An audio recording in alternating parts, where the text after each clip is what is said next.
آیا افراد بعد از زمان زیادی با هم بودن از هم خسته میشن؟ وقتی دو نفر زمان زیادی رو با هم میگذرونن، اونا از هم آشنایی زیادی پیدا میکنن.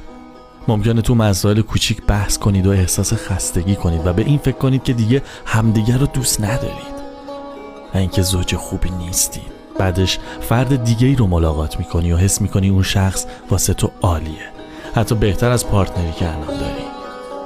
شما مکالمات جالبی دارید که به نظر میاد ساعتها طول بکشه. با مهربانی با هم رفتار میکنید و به نظر میاد داری پارتنر فعلی تو فراموش میکنی. اما تو همین لحظه مهمه که یادت بیاد وقتی همدیگر واسه بار اول دیدید، شما هم چیزای بیشماری واسه صحبت کردن داشتید. باید بدونی احساسات در طول زمان عادی میشن و فقط با افرادی که خوب نمیشناسی حرفای زیادی واسه گفتن داری.